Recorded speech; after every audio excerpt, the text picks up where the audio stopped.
Salam alaikum. Merci de me rejoindre pour cette nouvelle vidéo dans laquelle on va corriger l'exercice numéro 6 de la première série concernant le travail et énergie cinétique. Lisons d'abord l'énoncé de cet exercice. On néglige deux frottements et on prend l'intensité de pesanteur égale à 10 newtons par kilogramme. On fixe deux corps ponctuels A et B, de masse respective MA et MB, aux deux extrémités d'une tige de masse négligeable et de longueur AB est égal à 3L et qui peut tourner autour d'un axe fixe delta horizontal et passant par un point O tel que OB est égal à 2L, OA est égal à L et la masse du corps ponctuel B est égale à 2 fois la masse du corps ponctuel MA est égale à 2M. Première question, en utilisant la formule de la moyenne pondérée suivante, montrez que OG est égal à L. Donc vous n'avez pas besoin de savoir c'est quoi la formule de la moyenne pondérée, parce qu'on vous donne ici la définition, il faut tout simplement l'utiliser pour montrer que OG est égal à L. Deuxième question, nous déplaçons le groupe de sa position d'équilibre. Le groupe, ça veut dire donc la tige plus donc les deux corps ponctuels. Alors, en nous déplaçant le groupe de sa position d'équilibre, donc la position d'équilibre, c'est la position verticale, on le déplace donc par un angle alpha égal à 30 degrés. Puis, on le libère sans vitesse initiale. Calculez la vitesse du centre d'inertie du groupe lorsqu'il passe par la ligne verticale. Ça veut dire lorsqu'il passe par la position d'équilibre. Maintenant, voici la position où il se trouve donc le groupe. Et on le libère, on veut la vitesse lorsqu'il passe, la vitesse donc du centre d'inertie lorsqu'il passe par la ligne verticale, par la position d'équilibre. On donne la valeur de L, c'est 1,5 mètres. Passons directement à la première question. Montrer que OG est égal à L. Alors, on va commencer par la définition que nous avons ici. Nous avons ici donc des vecteurs OG, OB et OA. Et remarquez sur cette figure que, donc, puisque OA et OB donc, ils se trouvent sur la même ligne, sur le même axe, donc on peut écrire que on peut passer directement donc, des vecteurs vers les distances OB et OA que vous voyez ici. Il faut faire attention juste avec donc, le sens, parce que le sens de OB et OG est opposé donc au sens de OA. Et donc pour OA, il y aura un signe négatif. D'accord? Donc on peut écrire que OG, donc son vecteur, c'est un scalaire, est égal donc à MB fois la distance OB qui est 2L, moins parce que nous avons le sens de OA, donc est opposé au sens de OB et OG. D'accord? Donc c'est moins MA fois la distance OA qui est L, divisé par donc, la somme des deux masses. Ensuite, donc, on va remplacer les masses par leur expression. Nous avons MB est égal à 2M et MA est égal à M. Parce que donc ici 2MA est égal à 2M et donc MA est égal à M. D'accord? Donc on trouve pour le premier terme ici, donc c'est 2M fois 2L. Ici c'est moins M fois L. Et dans le dénominateur, nous avons 2M plus M. D'accord?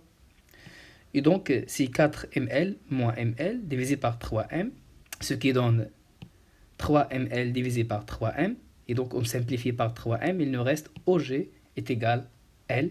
Donc ici ce qu'il faut démontrer. Donc ici bien sûr vous pouvez imaginer donc l'axe que nous avons ici donc est porté par un vecteur unitaire I. Donc OG fois I fois le vecteur unitaire I est égal à quoi? Donc c'est le module de OG qui est tout simplement la distance OG fois le module donc, du vecteur unitaire I qui est bien sûr 1 fois le cosinus de l'angle entre OG et I. Et c'est quoi donc l'angle entre OG et I? Bien sûr c'est 0. Donc même direction, même sens, donc c'est 0. Et cosinus de 0 c'est 1. Et donc il reste pour OG fois I est égal à OG. Donc c'est ce que nous avons écrit ici. Donc la même chose pour OB. Donc OB fois le vecteur unitaire I, il va donner OB. D'accord? Puisque donc il est dans le même sens et même direction que le vecteur unitaire I.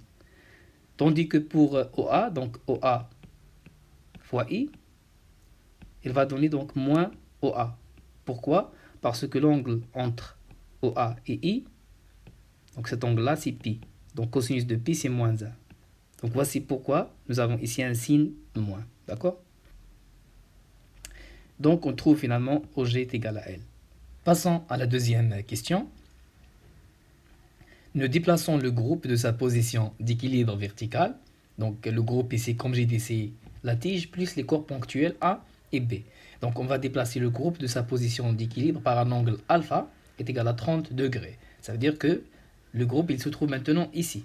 Puis donc on va le libérer sans vitesse initiale. Donc la vitesse ici, à cette position-là, c'est 0.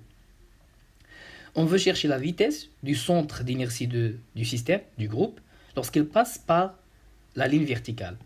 Donc on cherche la vitesse ici. D'accord? Alors, donc, puisqu'on cherche la vitesse, bien sûr, on va appliquer le théorème de l'énergie cinétique. On sait que les énergies cinétiques, elles s'écrivent donc en fonction des vitesses. D'accord? Donc je vais utiliser ce schéma pour répondre à cette question. La première chose, donc on va décrire donc, le système étudié. Donc dans ce cas, c'est le groupe. Le groupe, c'est la tige plus les corps ponctuels A et B. Donc voici notre système. Pour le bilan des forces, nous avons deux forces qui s'exercent sur le système, sur le groupe. Nous avons le poids, donc le poids du groupe, qui a comme point d'application le centre d'inertie du groupe, G. Et bien sûr, l'intensité du poids, c'est M fois G, avec M. Donc, c'est la masse du corps ponctuel A plus la masse du corps ponctuel B. Parce que donc maintenant, le système, c'est le groupe. Bien sûr, on peut ajouter la masse de la tige, mais ils ont dit dans l'exercice que la masse de la tige est négligeable. Donc, on peut dire que la masse du système, dans ce cas, c'est la masse du corps A plus la masse du corps B. D'accord?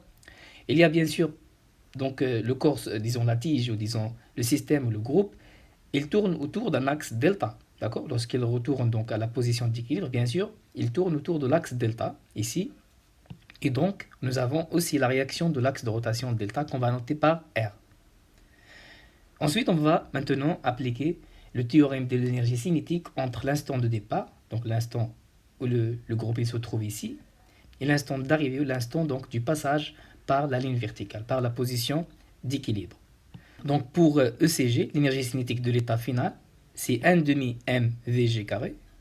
Et l'énergie cinétique initiale, c'est 0 parce que nous avons dit que la vitesse à cette position-là, c'est 0. D'accord? Donc ici, c'est 0. Donc est égal à la somme du travail du poids et le travail de la réaction du plan, disons la réaction de l'axe de rotation delta. Donc comme j'ai dit, M, grand M, c'est la somme des masses des corps ponctuels A et B. Pour le travail de la réaction de l'axe de rotation delta, c'est 0 parce que le point d'application de cette force-là, il ne se déplace pas. Rappelez-vous que la première chose que nous avons vue lorsqu'on a parlé donc, du travail d'une force, et donc la condition, il faut que le point d'application de la force, il se déplace. D'accord? Si vous avez une force dont le point d'application ne se déplace pas, ça veut dire tout simplement que cette force-là ne travaille pas. C'est le cas ici de la réaction R. Donc le point d'application, il ne se déplace pas. Donc lorsque le groupe se déplace vers cette position d'équilibre, bien sûr la réaction, disons le point d'application de la réaction de l'axe de rotation delta, il ne se déplace pas. Et donc cette force-là, elle ne travaille pas. Ça veut dire que WR égale à 0. Tandis que pour le travail du poids, donc est égal à grand M GH. H, donc c'est cette distance-là. D'accord? Alors, remplaçons l'expression du travail du poids et de la masse M dans l'expression que nous avons ici. Donc, on obtient finalement 1 demi, donc MB plus MA, c'est M, VG carré, est égal, donc j'ai remplacé ici M aussi par MB plus MA, fois GH. D'accord? Donc, ensuite, on va chercher l'expression de H en utilisant la figure que nous avons ici. Donc, voici H. H, c'est quoi? C'est cette distance-là, moins cette distance. D'accord? Donc ici nous avons O. Donc oui, donc ici à l'axe delta nous avons l'origine, c'est O. Donc H c'est quoi? C'est OG moins OG'. Donc j'ai noté ce point ici par G'. Donc H, c'est OG moins OG', d'accord? Donc c'est ce que j'ai écrit ici.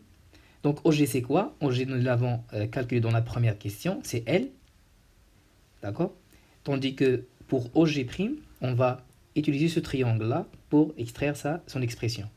Donc OG' c'est quoi? C'est le côté adjacent de l'angle alpha. Et donc nous avons cosinus de alpha, c'est le côté adjacent OG' divisé par l'hypoténuse qui est OG, qui est L.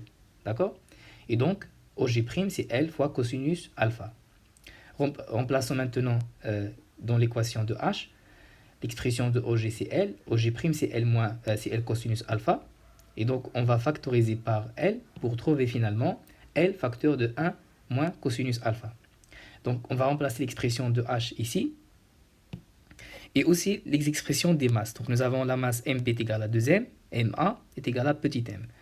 Donc on trouve finalement, donc MP plus MA, ça veut dire 2M plus M, c'est 3M. Donc c'est 3 demi M, VG carré, est égal donc à 3M fois G fois H qui est L facteur de 1 moins cosinus alpha. Donc on simplifie par 3, on simplifie aussi par M. Il nous reste VG carré est égal à 2 fois GL fois 1 moins cosinus alpha. Donc on va faire entrer la racine carrée pour se débarrasser de ce carré ici. Donc nous avons VG est égal à la racine carrée de 2GL 1 moins cosinus alpha. Il reste à faire l'application numérique. Donc nous avons 2 fois G qui est 10 newtons par kilogramme. L, donc, L c'est quoi? Donc L c'est 0,5 mètres, d'accord? Donc c'est pas 1,5 mètre, mais c'est 0,5 mètres. Donc c'est 0,5 mètres. Donc c'est ce que j'ai écrit ici, 0,5 mètres, fois 1 moins cosinus de alpha qui est 30 degrés. D'accord? Mais donc vous pouvez utiliser 1,5, vous allez trouver bien sûr une valeur qui est différente. Mais ici j'ai utilisé 1,5, 0,5 mètres. Et on trouve finalement la vitesse du centre d'inertie du groupe est égale à 1,16 mètres par seconde. Mètre seconde moins 1. D'accord? Donc voici la réponse à la dernière question de cet exercice. C'est un exercice simple. Donc à la prochaine fois. Salam alaikum wa rahmatullahi wa barakatuh.